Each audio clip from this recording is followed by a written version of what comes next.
I think this won't come as any surprise. Like cannabis use has definitely increased and pretty significantly, in my opinion.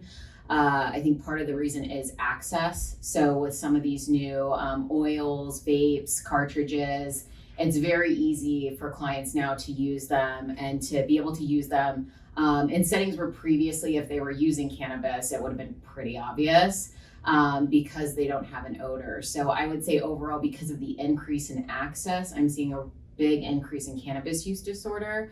So I know like some of the drug epidemics out there right now get a lot of press, like because we're in an opioid epidemic. But for the adolescent population specifically, I would say the majority of the clients I treat, they have a cannabis use disorder.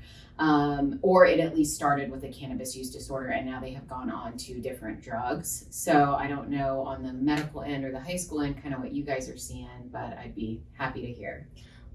Definitely. I think as I'm a junior in high school, so as I've gotten older, I've seen it more present too, but it's definitely increased, like the amount of marijuana use. And a lot of it is just you will walk into the bathroom and you just smell like the cart, like everyone calls it a cart, and there'll just be like 3 girls in a stall just like hitting it in the back with like, and then you walk out and you're like whatever, like it's very normalized. And that's what I think has made it such an issue, is because I mean everyone gets it now. It's not just the cool kids doing it in the back of class. It's like I know band kids, I know sports kids, like it's become so universal, and it's also trickled down a lot to people who are younger too. Like I see a lot of freshmen use it, and it's gone into middle school. That's where I was first introduced to it, like that, you know, when you first kind of hear about it. So it's definitely increased, but it's also very normalized. I mean, I would echo exactly the same thing that both of you have said. And I will say, you know, to add to some of what you've already talked about, is one of the things that's really concerning is it's beyond experimentation and normal envelope pushing and trying to become, you know, independent and define your own personality, and into really a dysfunctional tool for poor coping skills. And we're in a very stressful time. Our culture is getting better about how we address and accept stress and mental health and wellness, but we have a long way to go. And I do think that there is definitely a shift into a larger group of young people using cannabis for a purpose other than fun, friends, experimentation, which is particularly concerning. Yeah, and I think just to kind of echo that, like I started using cannabis as like a 14 or 15-year-old, and it was that like it was the social aspect of it, but then it came into that like poor coping skills. I didn't have the ability to cope with some of the situations that I had and thought it would make me fit in. And, you know, when I first started using, I didn't have those immediate negative consequences that like I was taught in health class or like the DARE program.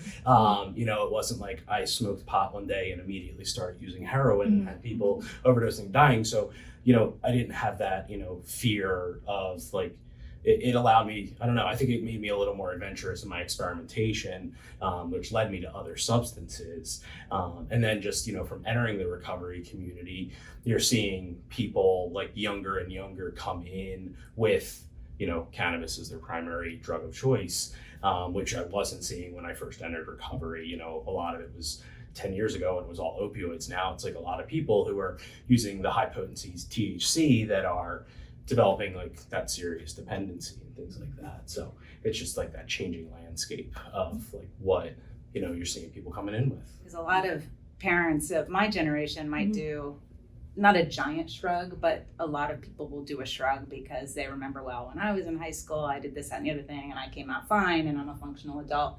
But I do think there is not enough awareness among my generation in the lay community to understand that the potency is so different. And that's something even that I've just come to really understand the magnitude of more recently. And so, you know, the adolescent brain is still developing, so it doesn't take that many episodes of use to start to build down that neuronal pathway to reinforce a short circuit in the brain that will create an addictive problem or substance use problem. Yeah, and I think you can't have that piece without remembering that we're like just coming out of like pandemic.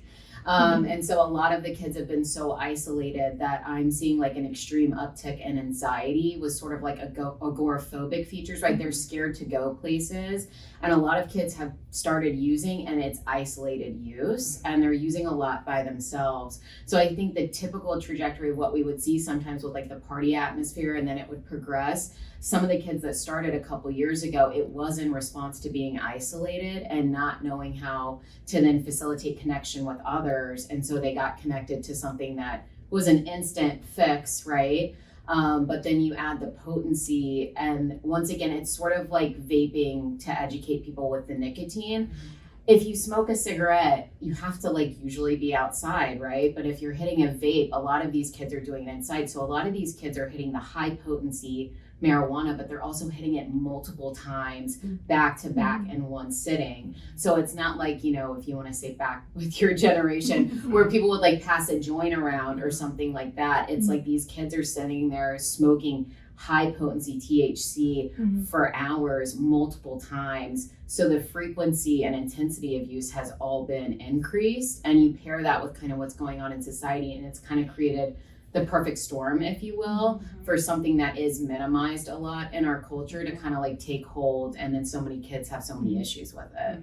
Yeah, and I mean, it's like, I know I mentioned like the bathroom scenario, but I mean, it's everywhere. When I'm in the parking lot walking up to the school this morning, it's, you know, I see clouds coming out of the windows of cars. It's literally in the back of classroom. If your teacher isn't paying attention, and they honestly half the time aren't going to notice it. And it's, you know, it's in the hallway, it's through like your sleeve, if you can like hit it through your sleeve, and it's just everywhere. I see people at work do it, they go to the bathroom. Like I work at a grocery store, and like it's everywhere. Not everyone is, but it's really common, like in just any scenario too.